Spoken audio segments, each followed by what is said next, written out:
Would you like me to repeat the question? Yes, please, yeah. No problem. What advantages or disadvantages does investing in collectible vehicles have when compared to, people say maybe safer investments like shares, properties, precious metals, things like that?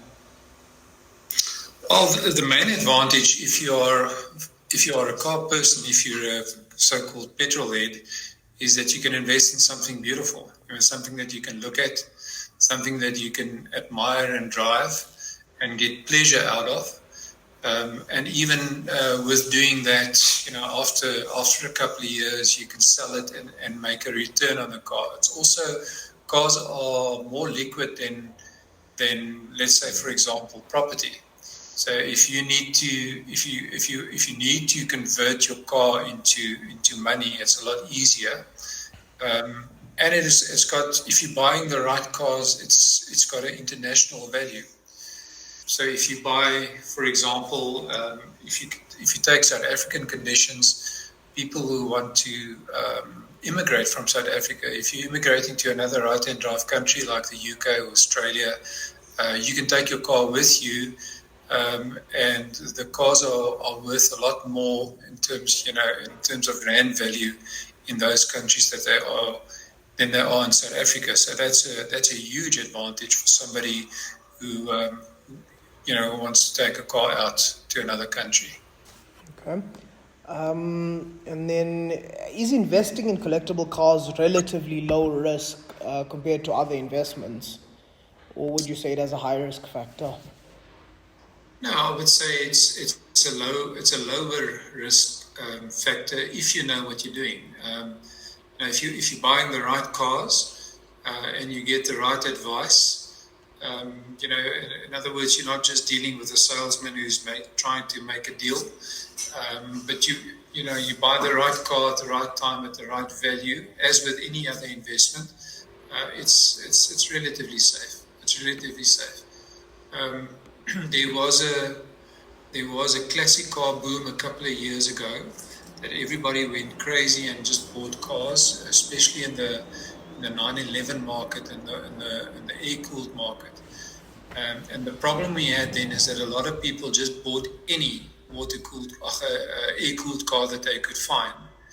And then when the bubble burst eventually, they tried to offload those cars that they paid way too much for. So if you pay good money for a good car with a good history, no accidents, good ownership history, documented and all of that, it'll always be a safe investment. Okay.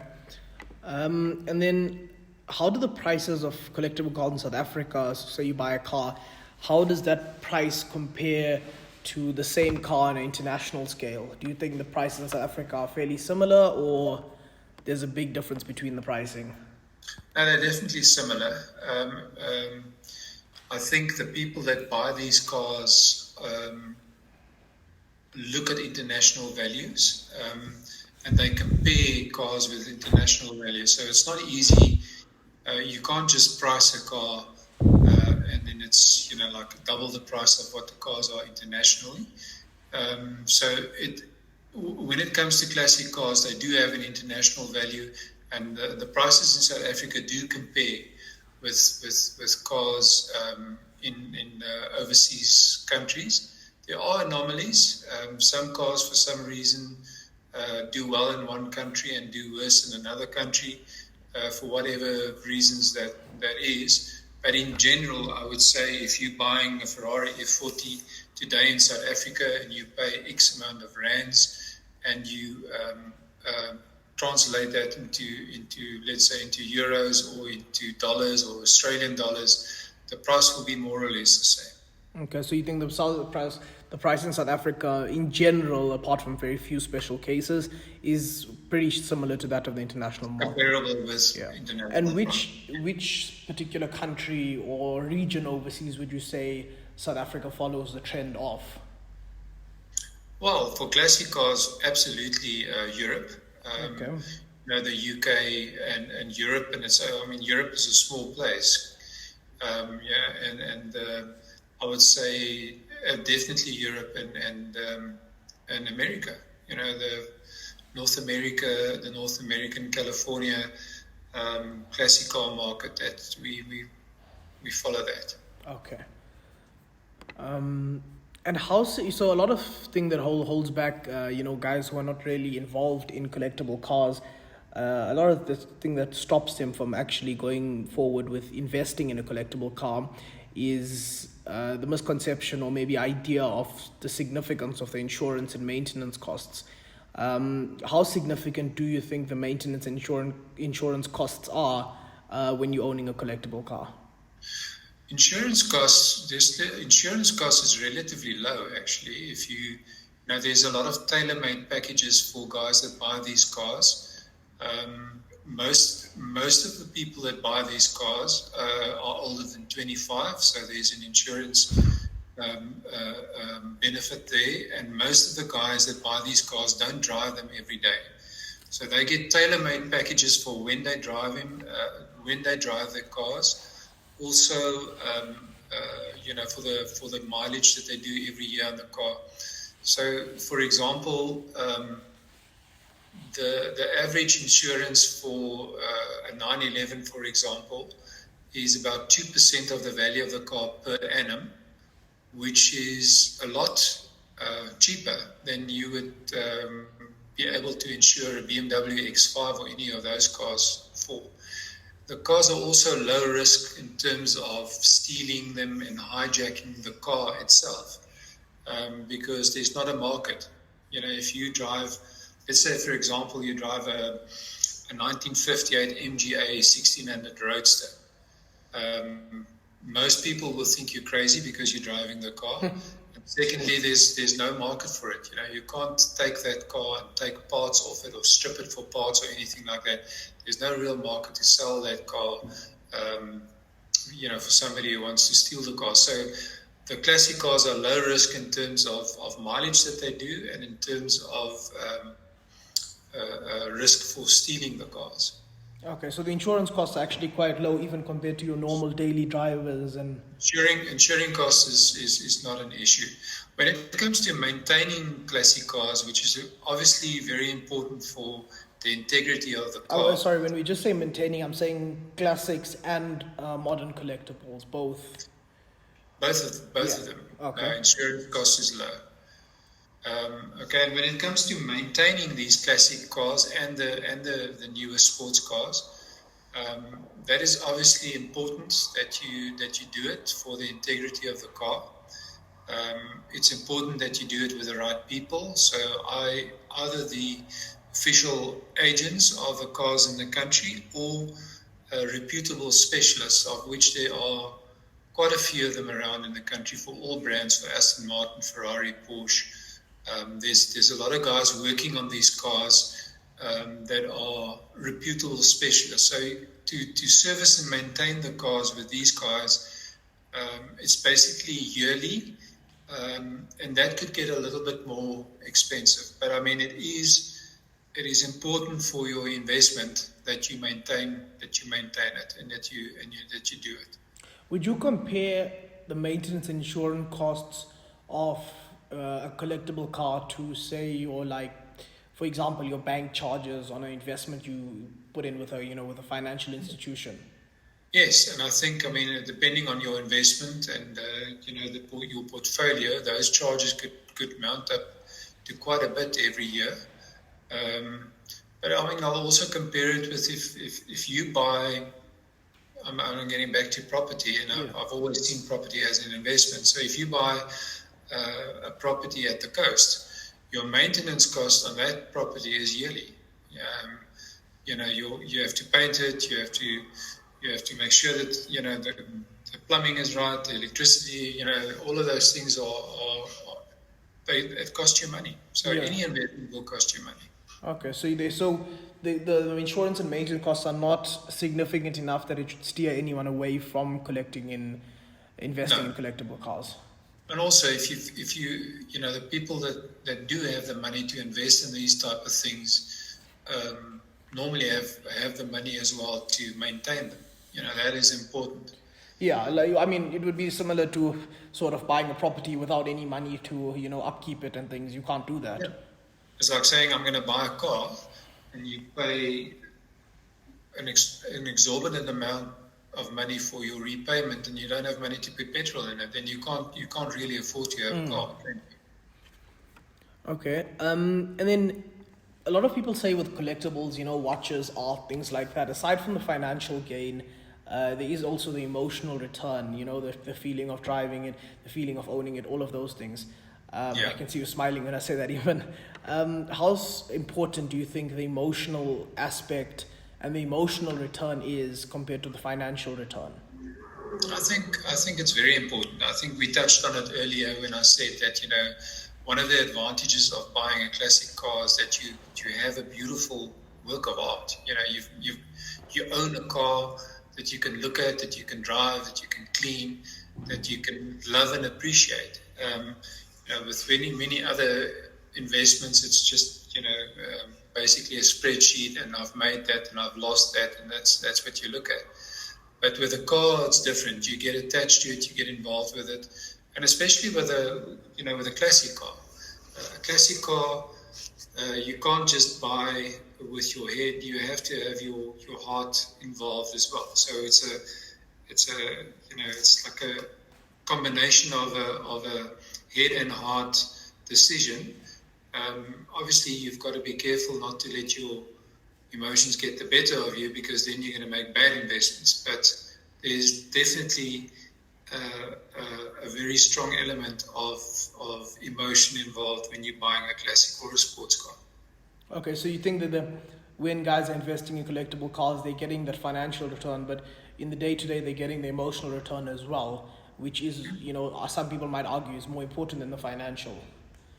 Yeah, I think it obviously depends from person to person, but I found that I would say I don't want to say older, I want to say more mature investors, and that can be a young person as well. But mature investors don't just go for financial gain; they go for life experience as well, and getting an emotional kick out of owning an old Ferrari versus a brand new car that goes from A to B without a hitch or anything like that. There's big reward in that as well. Okay. Now the next section we're going to move on to is the criteria to evaluate a car to see how, if it will be a good investment. So I've come up through research and stuff like that with 15 different criteria. Sure. And I'd like you to rate them on a scale of 1 to 7, with one being not important and 7 being the most important. Okay, so we'll start with production numbers and survival numbers. What was the highest number? 7? 7, yeah. Yeah, I would say 7 is very 7 for both, okay. Yeah. And then next one is mileage. So some participants have split up the mileage criteria into like pre-1990 and post-1990, because they say that the fact it's different for the older cars and different for the newer cars. So you could do that if you want to as well. And it's different for different brands as well. So I would say mileage, for example, on a Ferrari, 7. A Ferrari with high mileage you can't sell. Okay. And nobody wants to buy it, and the value depreciates. It's a lot less than a car with low mileage. But the older the car, mileage is always important. So I would say mileage is a 7. Okay. Would you say mileage is 7 as well on a car from like the 60s as well, or across? I would say their mileage is about a 5. So could we say that before like 1980 it's a 5, and then after getting closer to a 7? I would say the newest cars is a 7, because if you've got I would say the newest cars, mileage is important. The older cars gets less important. So I would say from 2010 upwards, I would say it's a 7. From 2010 to about 2000, it's a 6. And anything from 2000 down, from there, I would say it's a 5. Okay, 2000 down. So I just want to Note that down. So from 2000 to 2010, you said it's from 2000 to 2010. Did you say it's a 7 or a 6? 6. 6, and then post 2010, you say it's a 7. Yeah. Post 2010, it's a 7. Okay. Historical significance. So that's like your homologation cars. Was there anything significant about the car when it came out? Anything particularly special? Yeah, I would say that is for me that's a 7 as well. Also a 7. Okay. Yeah. The next one is drivetrain configuration. So that's whether it's all-wheel drive, front-wheel, rear-wheel drive. Do you think that is important or not so important? Not important at all. So what would you rate that? 2. 2. Okay. Yeah. Engine. So that's like 4-cylinder, 6, 8, 10. Okay. Also not important. Okay. Yeah, So it's a 2. Okay. The next two is paint condition and interior condition. So this is, whether the paint and interior are as close to how they were when they left factory. So how good is the original condition of it? I would say a 6. 6, okay. Maintenance history. So this is, all the invoices for the work done, the paperwork, all that kind of stuff. Also 6. Also 6, okay. Number of previous owners. Yeah, I would say 5. 5, okay. So Yeah. From what the other participants said as well, is they'd rather buy, a car that had 10 meticulous owners as opposed to 1 bad owner. Yeah, so that could differ from car to car. That's why I would say I wouldn't necessarily discount a car because it's had 10 owners. If it's had 10 owners and a good service history with the franchise, that's fine. Okay, and then the next one is famous previous owners. So do you think that would make a difference to the investability of a car? It will make a difference, but I mean, I would say probably also 5. Okay. And then the location the vehicle spent most of its life. So was it at the coast or inland? How important do you think that is? That is very important because that'll. I would say that for me that's a 7. 7, okay. Yeah. And then originality. So is it as close to the condition it left the factory in? Also a 7. 7, okay. The next one is modifications with period correct parts. So for example, if you get like a 911 G series and it's got teledial wheels as opposed to the Fuchsias, do you think that would impact its value a lot, or even though it's just a period correct part? No, it won't impact the value. It won't. Okay, so modifications with period correct parts they're not too important. No. So what would you rate it? Look, it's not going to affect the value. The car's going to still have a good value. So for me, that won't make any difference to me. I'll say 2. Okay. And then commonality. So when I say commonality, I mean if you're evaluating like a E46 M3, would you look at how the price of an E36 have appreciated and depreciated? Would you look at the trends of similar cars when deciding if it will be a good investment? Are you talking? Did you say specifically E36? No, just in general. Would you look at trends of similar cars to? Yes. Okay. Yes, I would. Yeah. And how important do you think looking at the trends would be?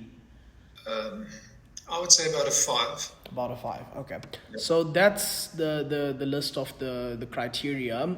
Is there any criteria you would add to this list, or do you think it's comprehensive enough? I think the most important ones are the numbers that are produced, the history of the car, the mileage, condition. Yeah, when I say history, you haven't said anything there about accident damage. Oh yes, okay. Accident damage could be crucial. Okay. Some cars, but the other cars, because of the rarity of the cars, the accident history the importance of accident history fizzles out over the years. So So I mean, I would add accident or collision history to that list as well. Okay, so to check for collisions or any accidents that happened in his Yeah, history. yeah. Okay, well that's the last section done. Is there any other comments you'd like to add on evaluating collectible cars as investments, or just about the industry or market? If I could just say that it's thank you for letting me participate, and I don't regard myself as an expert, because there are too many experts out there. We do know a lot, but we learn every day, and I think the biggest thing with these cars is that you have to understand that each of them is basically a piece on its own. You can do all your checks and balances. You can look at all the criteria that we've just mentioned, and there could still be something that makes one car worth more than the other car. I mean, there's also a lot of people buy cars for nostalgic reasons. My dad had for example, I'm just saying, my dad had a Beetle, my brother had a Beetle. I would like to buy a Beetle, a blue Beetle, the same one as my dad had. And then you can have two cars standing next to each other. The one is a white one with a perfect history, and it's in a good condition. The other one is a blue one with a less perfect history, and it's not that great condition. But the guy will pay the same money for that car. In his mind, it's worth the same money as the white car. So it's not a exact science. That's the thing that I'm trying to say. When you're dealing in classic cars and sports cars, for that matter, it's not an exact science.